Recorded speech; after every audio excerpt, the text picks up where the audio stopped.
तारे गिली और वो से कबो कबो मिल रे हमरा पिलवा बलबा हो खाली भतरे में रह तारे गिली और वो से कबो कबो मिल बचपन के प्यार पे हो काहे भूलैले ससुर में जाके भातार वाला भइले हमरो प्यारी के करू तनी फील से कबो कबो हमर दूर नहीं ने हमारे दिल से कबो कबो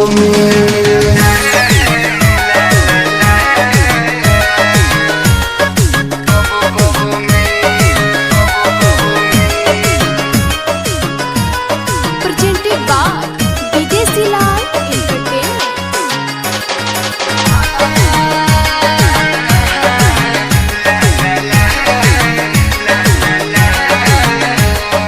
कहबू तो डाल दे हम ससुरे में डेरा मुँह तार देखब गोरी हो दूनु बेरा कहबू तो डाल दे हम ससुरे में डेरा मुँह तोहर देखब गोरी हो दूनु बेरा तोहर खातिर रह जाएब हम कुंवारे रात जब हो जाई तो आएब पिछुआरे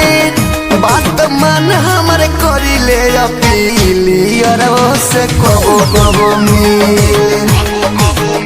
हमर दूर नहीं ने हमारे दिल और से कबो कबो मिल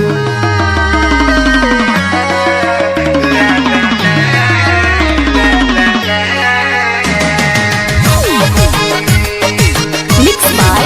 Max Music Gopalganj।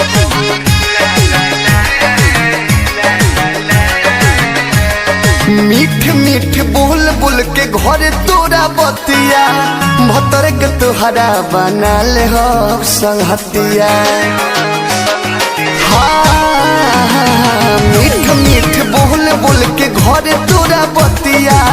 भतर के तोहरा बना ले हम संगतिया